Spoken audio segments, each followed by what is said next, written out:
Bonjour Isabelle, Bonjour Jessica, tu vas bien? ça va bien et toi? Oui, très bien, je suis contente de t'accueillir sur la chaîne pour cette interview. Bah, moi je suis contente Merci. d'être là, merci. Ouais, merci à toi d'avoir répondu présente. Alors, comme à chaque fois, hein, je fais un petit mot d'introduction pour les personnes qui passent sur la chaîne ou qui vont découvrir notre vidéo comme ça par hasard et qui savent pas forcément du coup où ils sont et pourquoi ils tombent sur cette vidéo. Donc, sur la chaîne L'Annuaire du Bien-être, j'ai continué un projet que j'ai démarré en 2023 hein, qui consistait à interviewer des gens qui fonctionnent dans l'accompagnement de l'humain de manière générale, souvent pour du bien-être ou du mieux-être, mais pas exclusivement. Surtout des auto-entrepreneurs qui ont souvent eu des changements de vie et qui sont dans des métiers passion, des métiers de cœur. Et voilà, l'idée c'est d'accompagner ou d'aider à se faire connaître, créer du réseau, de l'échange. À titre personnel, parce que je suis aussi quelqu'un de très curieuse, j'aime beaucoup rencontrer les gens et savoir d'où ils viennent et pourquoi ils en sont là où ils en sont. Donc voilà, ça nourrit différentes choses pour moi et pour les uns et les autres. Et donc nous, on s'est rencontrés à un déjeuner des auto-entrepreneurs et c'est comme ça qu'on est arrivé à se décider à faire cette interview. Donc je suis ravie qu'on puisse la faire aujourd'hui Moi et aussi. ravie que tu puisses te présenter sur cette chaîne. Donc, sans plus tarder, je te donne la parole, Isabelle. Dis-nous un petit peu donc qui tu es, ce que tu fais, voilà, pour commencer. Merci Jessica. Bah, bonjour, je m'appelle Isabelle Vautrin, j'ai 47 ans. Donc je suis professeure de couture. Donc ça fait 30 ans que je fais de la couture perso et puis ça fait des années que je suis en pro.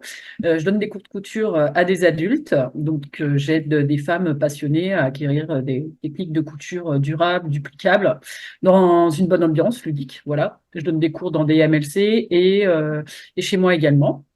Et donc ça, c'est une passion, j'en fais depuis des années. Une reconversion, voilà, je me suis reconvertie à 30 ans pour pouvoir faire de la couture. Et puis sinon, je suis également illustratrice, artiste, peintre et écrivaine. Donc j'ai écrit des recueils de poèmes, je fais des peintures. Beaucoup à l'acrylique et je fais également de l'aquarelle. Et je suis en train de faire une BD éducative pour éradiquer les violences éducatives ordinaires, les violences conjugales et intrafamiliales. Ah, ça va nous donner matière à discuter, tout ça, j'ai hâte. Alors, tu nous as dit du coup que c'était une reconversion professionnelle, donc il y a un changement de vie à 30 ans. Est-ce que tu peux nous parler du coup un petit peu de ton parcours? Quelle était la Isabelle d'avant et pourquoi t'en es arrivée à faire ces métiers plutôt passion du coup? Oui, bah, j'ai fait pas mal de choses, hein. J'ai fait beaucoup de logistique. Je voulais déjà faire de la couture quand j'étais ado. J'avais passé un test en troisième pour pouvoir faire un diplôme en alternance. Et puis, en fait, je l'ai pas eu. Je croyais qu'en fait, j'étais nulle et que voilà. Et à 30 ans, bah, ma mère m'a dit, mais non, ton père, il voulait pas que tu fasses l'alternance, il voulait que tu passes ton bac. Donc, bah, je me suis mis à travailler. Mes parents ont changé de région. On était en région Rhône-Alpes, ils sont partis en région parisienne. Donc, je me suis mis à travailler dans la logistique. Donc, j'ai fait 10 ans de logistique. J'ai évolué à l'intérieur, donc de la manutention. J'étais cariste.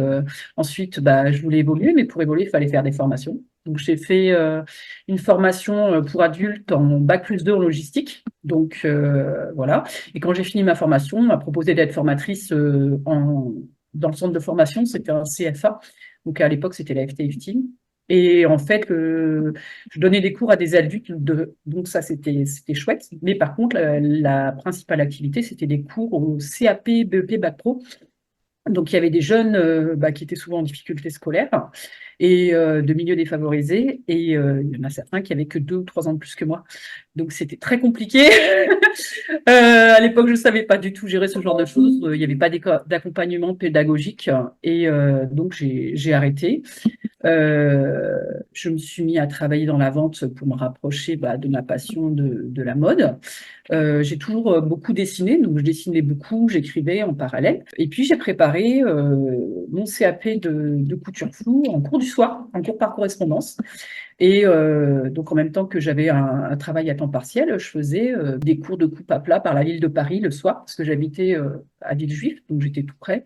Et après, pour mes 30 ans, j'ai eu mon diplôme. Et donc, 2 jours après, je suis allée m'inscrire dans une agence d'intérim et je commençais le lundi en haute couture. Ah ouais, super. Ouais, ouais, des chouettes cadeaux. Donc, j'ai bossé 6 ans en haute couture. J'ai fait principalement de l'intérim, en fait. Donc, en fait, j'allais régulièrement dans les mêmes maisons de haute couture. Donc, j'en ai vu beaucoup. Et en fait, quand ils étaient contents, ils nous reprenaient pour les Fashion Week. Et D'accord. également, entre les Fashion Week, des fois, c'était un peu les temps morts. Bah, je faisais des créations pour des artistes pour des créateurs. Je montais des collections, des choses comme ça. Je faisais beaucoup de retouches parce que j'étais dans le 92 après, à côté de Nanterre. Et Mhm. là-bas, les coutures, au départ, ça marchait pas trop. C'était surtout de la confection, des retouches. Donc, D'accord. voilà. Et donc l'idée, c'était quand tu t'es mis à faire de la couture du point de vue professionnel, c'était vraiment ce que tu souhaitais. Tu voulais travailler dans la haute couture et faire partie de ce monde-là. C'est ce qui te faisait rêver, j'imagine, depuis toute petite. Oui, en fait, je voulais créer ma marque et puis monter des collections de vêtements, femmes, enfants et tout. Donc, voilà. T'avais de l'ambition, c'est bien. Il en Oui, faut. oui, oui, oui, voilà, j'avais l'ambition et après, bah, c'est pas, voilà, ça s'est pas réalisé. J'ai fait des choses, mais ça s'est pas fait, quoi. Donc du Ouais. coup, après cette période de haute couture, etc., qu'est-ce qui s'est passé pour toi? Enfin, tu t'es dit, tiens, finalement, apprendre la couture aux autres, ça pourrait être sympa. Il y avait un côté formateur quand même qui était déjà là, transmettre, c'était quelque chose que tu avais envie aussi, ou c'est la vie qui t'a un peu amené à ça? Et ben en fait, j'ai eu mes enfants, donc et en ayant mes enfants, bah quand j'allais travailler en haute couture, je partais à 7 heures du matin, je rentrais à 9 heures du soir. Des fois, je pouvais bosser 14 jours d'affilée, donc je les voyais pas, quoi. Et en fait, bah j'ai vite fait un choix, quoi. Je me suis dit, bah je peux pas continuer comme ça. Et puis le dernier emploi que j'ai eu en intérim, c'était une maison où j'ai été pendant 6 ans quand même. J'étais harcelée et donc bah j'ai arrêté. Et ensuite, on a déménagé dans le 77. Donc, et dans le 77, en fait, tout de suite, ce qui a pris, c'est les cours de couture. Donc, j'ai continué à faire un peu de confection, un peu de retouche, mais c'était principalement les cours de couture. Donc, là, dans des centres d'action sociale, des MJC, chez moi, chez les élèves, j'avais des élèves qui avaient des grandes maisons, qui me prêtaient une maison. Puis moi aussi, j'avais une maison, donc je pouvais faire des cours. Et là, oui, ça a bien marché. Donc, voilà. Du coup, ça t'a libéré du temps pour aussi faire un peu plus peut-être de création au niveau peinture, écriture, etc. Alors la peinture, ouais, j'ai toujours beaucoup dessiné, écrit. Donc j'ai commencé à écrire des poèmes quand j'étais ado, à 14 ans. J'ai commencé à écrire un livre à 15 ans. Et puis j'ai toujours dessiné au départ beaucoup de crayons quand j'étais à l'école pour enregistrer les choses. J'étais obligée de m'occuper les mains en fait. Et donc je dessinais beaucoup. J'ai fait une dépression en 2003 et en fait là j'ai pris des cours de peinture, j'ai fait de l'art-thérapie en fait et ça m'a beaucoup aidé. Et en même temps ma petite sœur était à l'école Boulle, donc bah, le soir quand elle rentrait de l'école, elle faisait sa peinture, je me mettais à côté d'elle et on peignait ensemble, voilà. Donc ouais c'était très motivant, mais je m'autorisais pas à la montrer quoi. Et je m'autorisais pas forcément, puis de toute façon, j'étais dans une famille où les artistes, c'est un peu des voix de garage, c'est des gens marginaux, hors normes, ils pas en vivre, quoi. Donc voilà, c'était pas tellement encourageant, mais je continue à en faire. Et je suis très productive, donc je faisais beaucoup, beaucoup de choses. J'ai un gros stock de peinture. J'ai plus d'une centaine de toiles, plus des dessins, plus pendant mon CAP, j'ai fait 300 dessins de mode parce qu'il fallait dessiner tous les jours au moins un dessin de mode, quoi. Donc, ouais, ouais, j'ai Ouais, t'as pas mal de produit. choses. Ouais. Ouais. Ce serait quoi le souhait pour toi par rapport à ça, par rapport à la peinture, etc. Est-ce que tu as déjà fait des expositions? Est-ce que tu aimerais en faire d'autres? Et est-ce que, voilà, comment tu vois les choses? Parce que tu disais qu'avant tu ne le montrais pas, mais je suppose que maintenant tu as plus envie de mettre ça en avant. Oui, bah en fait, depuis 2, 3 ans, je me suis mis dans un collectif d'artistes. Donc, comme ça m'aide à être avec des personnes qui m'aident à montrer mon art. Donc, l'année dernière, j'ai fait 4 expositions. Donc, ça m'a permis bah, voilà, d'avoir un peu plus confiance en moi et je continue. Et puis, bah, voilà, j'ai créé ma page Insta, Facebook, je publie, je partage. Je me suis mis sur Art Majeur, c'est une grosse galerie en ligne. Et également sur Redbubble. C'est de l'impression à la demande. Et en fait, vu que j'ai fait beaucoup de tableaux abstraits, ça, c'est en fait, on retrouve mes tableaux, par exemple, sur des coques de téléphone, sur des vêtements, sur des tapis de souris, des sacs, des casquettes, etc., du linge de maison, etc. Et en fait, avec les créations que je fais, ça rend super bien, c'est vachement sympa. Ah, Voilà. super. Donc, c'est quoi? C'est un service qui est offert pour les artistes, enfin, de pouvoir proposer ces toiles qui vont après être imprimées pour du grand public ou c'est des commandes individuelles? Comment ça En fonctionne? fait, c'est un site Redbubble où en fait les gens ils rentrent leur œuvre et après ils choisissent sur quel support les gens peuvent l'acheter. Donc en fait, les impressions, c'est quand les gens ils commandent en fait. La personne elle commande, elle reçoit sa commande. Donc c'est plus écologique que de faire des grandes impressions de trucs qui vont être détruits parce que c'est vrai que je suis quand même assez impliquée dans tout ce qui est écologie, zéro déchet, réutilisation. Je réutilise beaucoup des toiles, je les répare, je les réutilise et tout. Et puis, même en couture, je fais beaucoup d'upcycling, de zéro déchet. Et en fait, ça permet que les gens voilà, ils puissent s'offrir des fois des toiles ou des reproductions à moindre coût. Parce que je pense que l'art, c'est important que ce soit accessible aussi à tout le monde, quoi. Tout le monde ne peut pas forcément se payer un tableau d'artiste. Et même sur Art Majeur, ils font des impressions des reproductions, voilà, d'une œuvre d'artiste à 30 euros, quoi. Ça commence à 30 euros, donc suivant le support qu'on choisit. Donc ça permet aussi de démocratiser l'art. D'accord. Donc, du coup, si on veut voir un peu ton travail, on peut aller voir donc sur ce site Redbubble, c'est ça? Oui, art majeur et Redbubble. Redbubble, c'est pour les impressions à la demande et art majeur, c'est pour mes toiles et les reproductions de mes toiles. Et D'accord. oui, en fait, sur Instagram, j'ai un Linktree où il y a les liens de tous les endroits où on peut retrouver mes peintures, mes livres ou les impressions à la main. Ok, c'est quoi ton Instagram? On va le nommer, puis moi, de toute façon, je remettrai tout ça sous la vidéo. Alors, mon Instagram, c'est i.vautrin.artiste. D'accord, ok. Donc, de toute façon, je remettrai tout ça hein, sous la vidéo pour les personnes qui nous regardent et qui sont intéressées. Il y aura ton Insta, les sites qu'on a éventuellement là cités, et puis les contacts aussi. Donc, comment ça se passe on va revenir peut-être un tout petit peu sur la couture. Comment ça se passe donc si on veut prendre des cours avec toi est-ce qu'on s'inscrit en ligne? Est-ce qu'on t'appelle? Est-ce qu'on t'envoie un mail? C'est quoi le fonctionnement?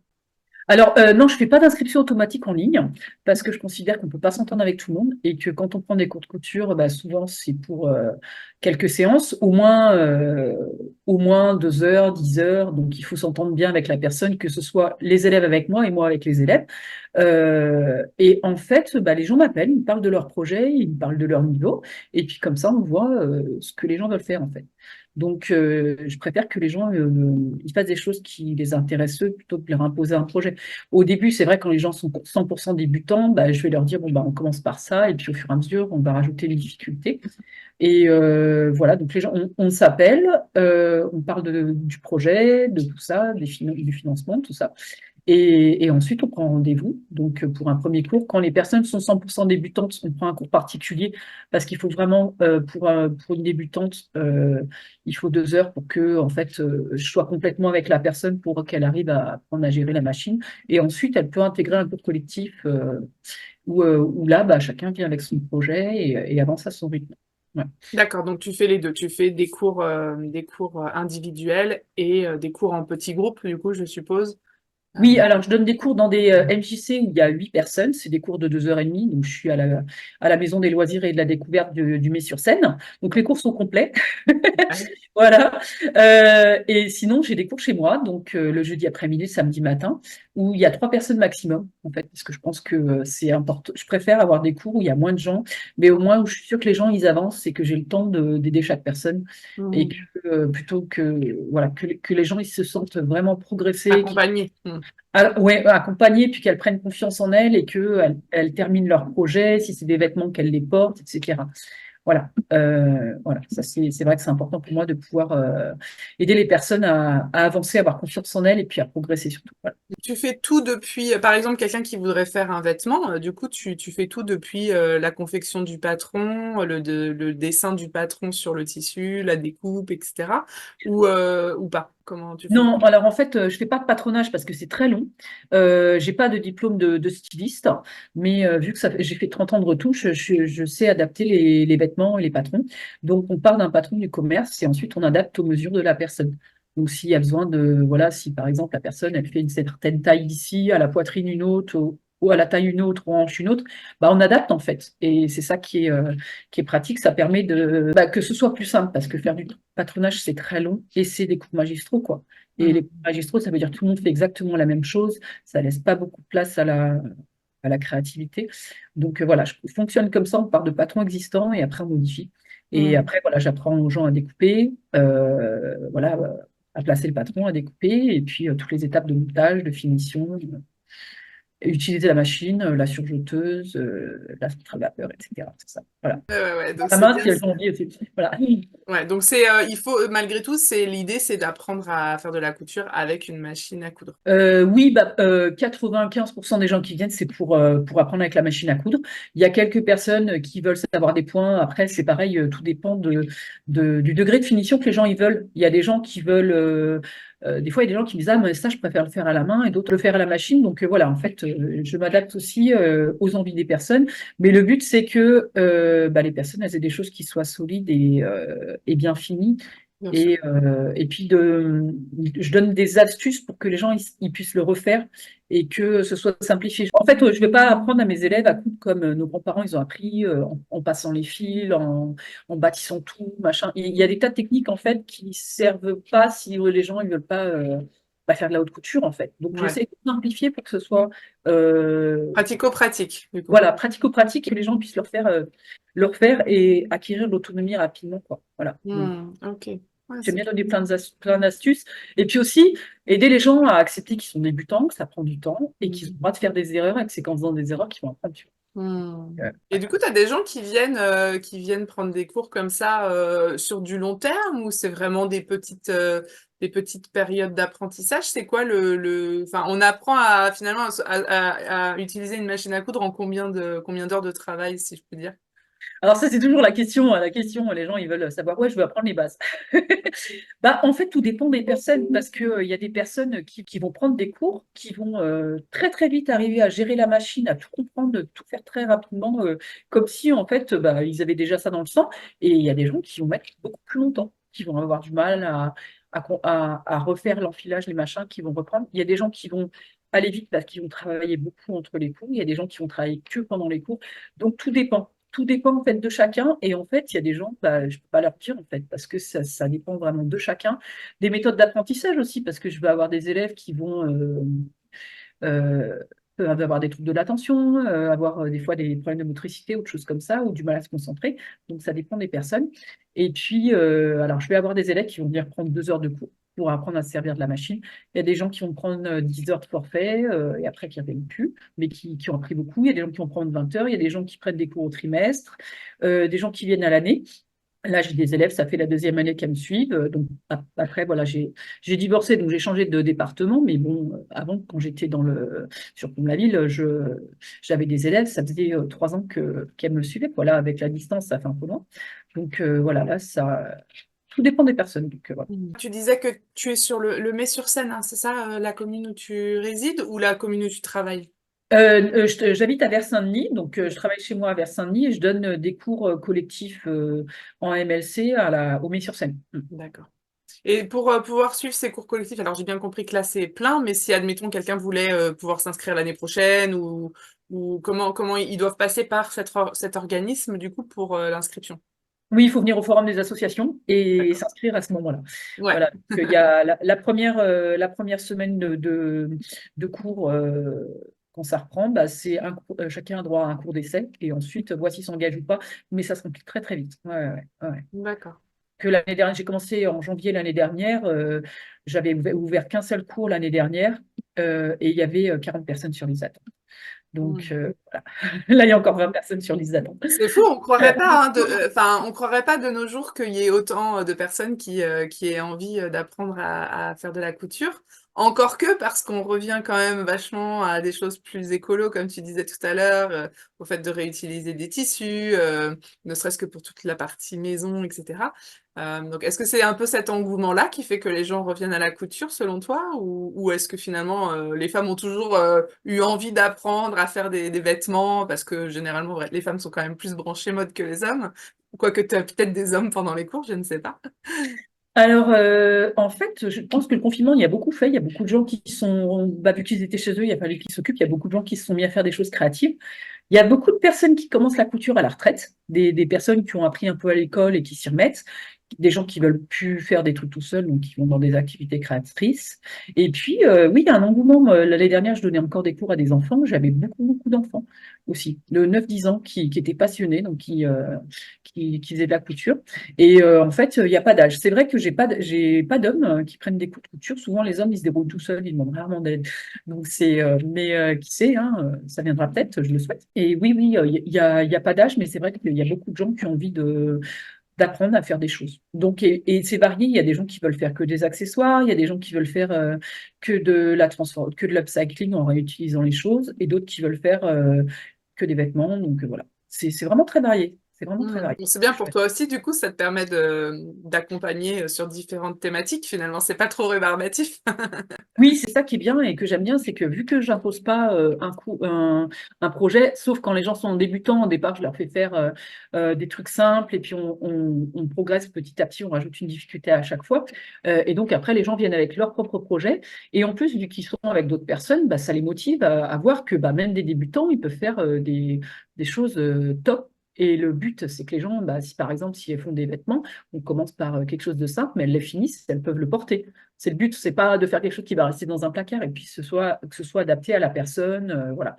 Donc, et puis en même temps, ça permet de dire, bah, quelqu'un qui me dit, ah, moi je veux faire une robe de soirée aussi ou ça, oui, bah, attends un petit peu, ou alors des gens qui veulent faire des choses, par exemple, des sweats, des t-shirts, des choses avec des matières extensibles, bah, en général, je leur dis, attendez au moins d'avoir fait d'autres vêtements, attendez une année, parce que c'est des choses qui sont pas évidentes à travailler. Voilà, il y a des matières qui sont pas évidentes à travailler et voilà, c'est important aussi d'arriver à dire aux gens, bah non, là, ça, c'est pas possible. Je vais pas Bien leur sûr. dire oui, si je sais pas travailler la chose, je vais leur dire. Si je sais pas faire, je vais le dire, je vais aller me renseigner, puis après, je reviens vers mes élèves et je leur dis, bon, bah voilà, j'ai trouvé la solution. Des fois, il faut du temps. Et puis, mais voilà, vu que j'aime bien apprendre, voilà, mes élèves me challengent aussi, quoi. C'est bien ça aussi, ouais. Ouais, ouais, c'est chouette. Ouais, ouais. J'ai beaucoup d'élèves qui ont fait beaucoup de sacs, de pochettes, de trucs comme ça. Et moi, ça m'intéressait pas. Et en fait, j'en ai tellement qui en ont fait qu'à un moment, bah, je me suis remis à en refaire pour voir la technique. Et comme ça permet De bien les accompagner. Du Ouais, coup. aussi. Et puis après, dire, ah bah tiens, il y a machine, elle a fait ça. Ah bah tiens, vas-y, on voit le patron et tout. Donc voilà. Et après, bah, ça motive les gens. Et puis, sur plusieurs groupes, il y a les gens qui se partagent les tutos, les vidéos, les patrons et tout. Donc, voilà, Mm. c'est Et chouette. est-ce que toi, tu continues à créer pour toi ou ta famille, ou est-ce que du coup, ça prend déjà beaucoup de temps et que tu as un petit peu laissé de côté tes propres créations? Ah non, non, non, je continue toujours. Là, je viens de finir 2 tabliers pour la maison. Je suis en train de me faire un kilt et ouais, je fais régulièrement des choses pour mes enfants. Et oui, oui, bah, parce qu'en fait, l'adage les cordonniers les plus mal chaussés, bah, j'y crois pas, en fait. Si je veux que mes élèves ils fassent des choses, bah, faut que je montre que moi aussi j'en fais.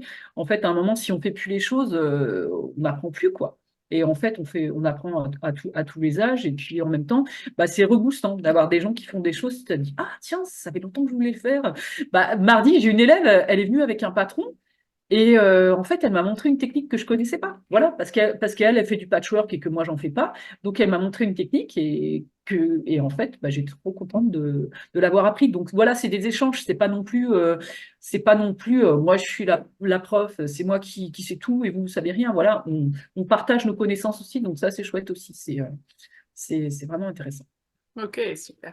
Concernant peut-être les cours ou les ateliers, est-ce qu'il y a d'autres projets? Je suis en train de travailler sur des formations en ligne. Et donc, j'ai aussi des élèves bah, l'année dernière qui ont commencé à préparer leur CAP en alternance. Donc, voilà, j'ai des élèves des fois qui viennent en cours aussi, au départ, qui sont venus dans mes cours pour pouvoir bosser la pratique. Parce que bah, quand on est par correspondance, moi je l'ai vu, hein, j'étais à l'époque où il n'y avait pas toutes les vidéos, c'était galère, hein. Et en couture, il y a beaucoup de choses, on a besoin de montrer, même s'il y a C'est des ça. vidéos, bah, c'est pas évident. Donc, j'ai des élèves qui préparent leur CAP.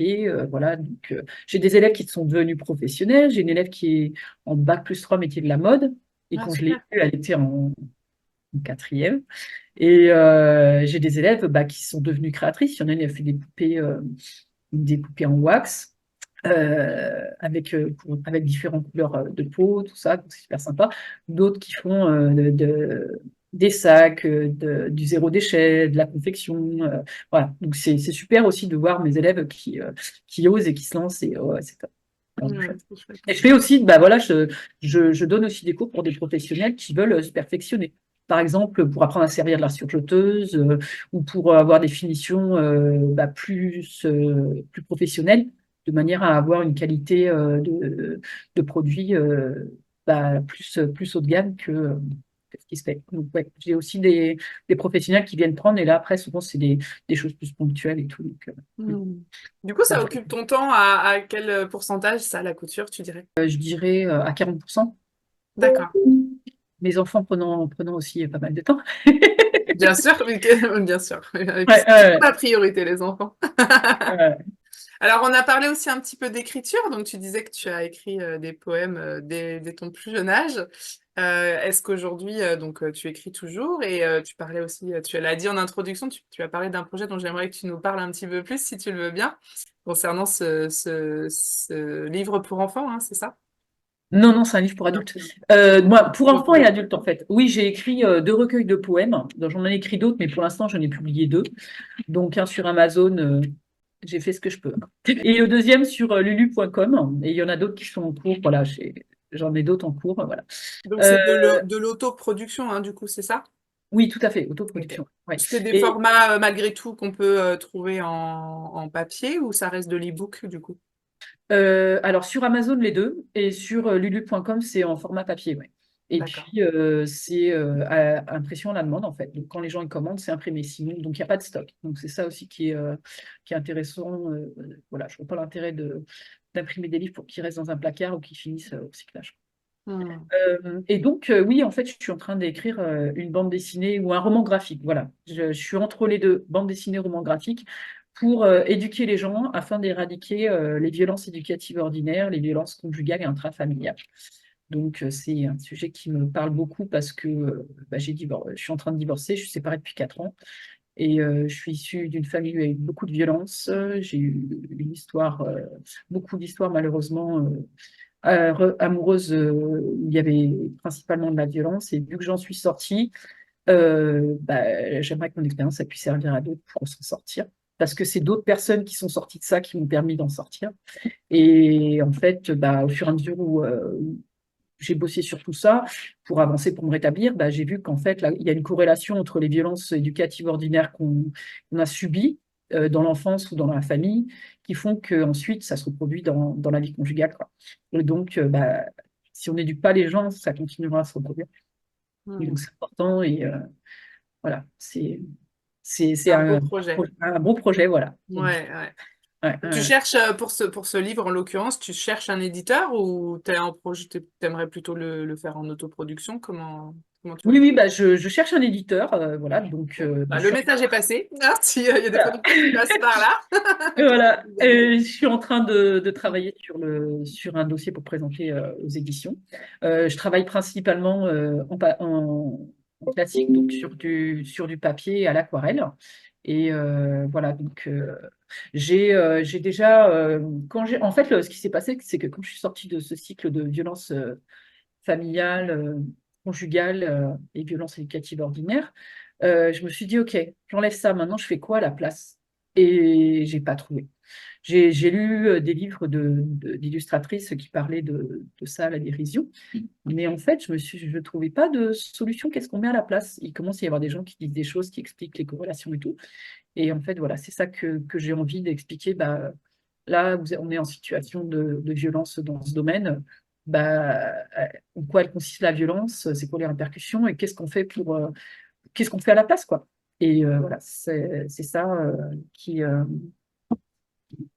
Qui a inspiré ce travail. voilà, voilà.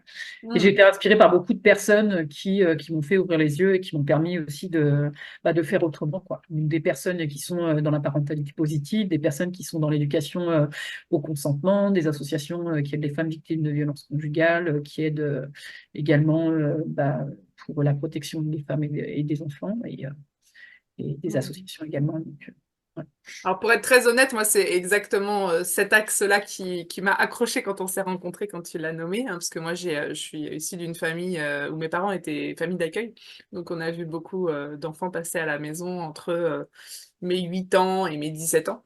Ma mère a toujours accueilli des enfants, même à la journée, etc. Mais c'est vrai que dans le contexte de famille d'accueil, on a les enfants tout le temps, hein. Ils sont là, ils vivent avec nous, ils partent en vacances avec nous.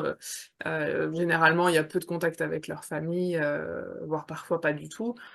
Souvent, évidemment, ce sont des enfants qui arrivent avec des gros traumas, des grosses histoires de violence, notamment sous toute forme. Et c'est vrai que bon, c'est quelque chose qui, à titre personnel, n'a pas forcément été évident à vivre, parce que être l'enfant d'une famille d'accueil où il y a beaucoup de mouvements comme ça, avec des parents qui n'ont pas forcément toujours su comment gérer ça, c'était pas évident. Mais ça a eu quand même le côté positif de bah, déjà de m'ouvrir à cette notion que bah voilà, hein, il y a de tout dans le monde et on est loin d'être malheureux quand on a un toit sur la tête à manger à tous les repas et des parents qui s'occupent de nous. Parce qu'il y a bien plus de cas compliqués.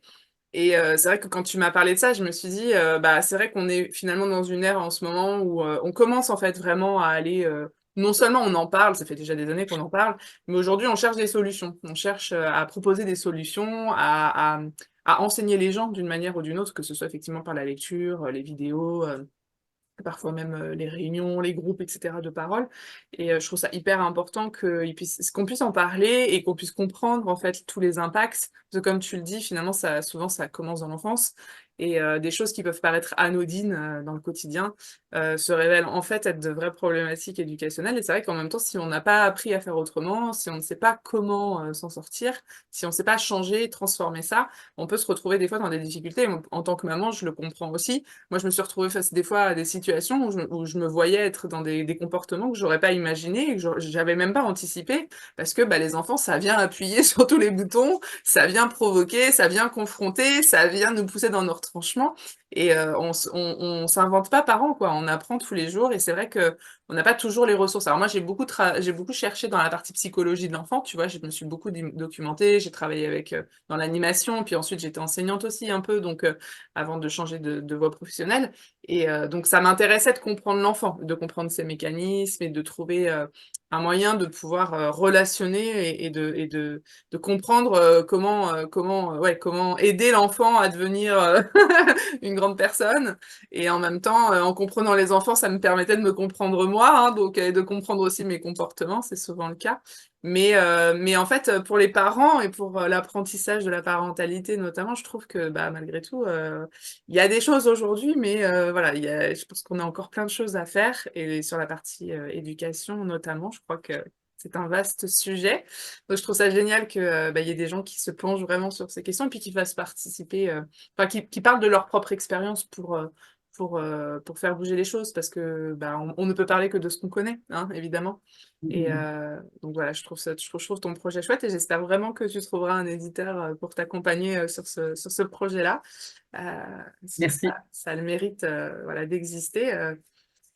Donc là, t'en es où dans ce projet-là finalement? Aujourd'hui, t'es encore en création ou c'est en Oui. train de se boucler? C'est quoi le délai? Bah, je me suis donné de le finir pour la fin de l'année. Oui, c'est D'accord. vrai que c'est long parce que j'ai beaucoup de trucs à raconter. Donc là, il y a des moments, je dessine des séries sur Mhm. euh, une histoire donc de A à Z. Et puis après, bah, dans cette histoire, bah, c'était quoi la violence et c'est quoi, qu'est-ce qu'on peut mettre à la place ou les conséquences de cette violence sur voilà. Et puis après, il y a des choses qui sont plus de l'ordre du comment ça s'appelle? Il y a des petites séquences qui sont présentées aussi pour les enfants de l'ordre de bah, là, la scène en trois quatre images, là, il y a une situation de violence. Et en trois quatre images, bah, la même chose avec une autre solution. Voilà. Mhm. Donc, de la part de l'adulte ou de la part de l'enfant. Et Mhm. puis, surtout, bah, là, ce qui est important, c'est bah, voilà. Moi, on m'a dit, je te crois, quoi, ce que tu vis, c'est pas normal. Et il y a beaucoup de personnes qui en parlent. Il y a beaucoup de personnes qui font des choses pour que ça bouge. Il y a des gens qui font des choses à l'éducation, justement. En fait, tant qu'on n'éduque pas les gens là-dessus, bah, on n'apprend pas à être parent, mais par contre, il y a de plus en plus de personnes qui aident à s'exprimer, à trouver des solutions pour faire autrement. Bien sûr. il y a beaucoup de gens qui seront toujours dans le déni ou qui le déni Ils se de ce qu'ils poseront ont pas la question. vécu. Oui, ou juste parce qu'ils sont dans le déni qu'ils ont vécu des violences tellement fortes que ils sont en amnésie traumatique ou qu'ils sont incapables de de voir ce qui s'est passé. Moi, c'est ce qui m'est arrivé. J'ai eu des amnésies traumatiques. Donc voilà. Et après, des fois, il suffit que ce soit une personne qui dit un mot et paf, le truc. Ah, mais ouais, voilà quoi. Mm. Je peux partager une histoire de quelque chose qui m'est arrivé avec ma famille. Et il y a une personne qui est dans la parentalité et elle met ah oui, là, on voit tout à fait la domination du père et qui fait que la mère peut pas. Voilà, le grand-père est dans la domination sur les petits-enfants et la mère, en fait, est en état de sidération, elle ne peut pas défendre les enfants. Et en Ouais. fait, des fois, tu as des gens qui te mettent des mots sur des trucs que toi, tu t'arrives pas à dire. Et Ouais. en fait, quand tu vois ça, tu fais ah, ben ouais, voilà.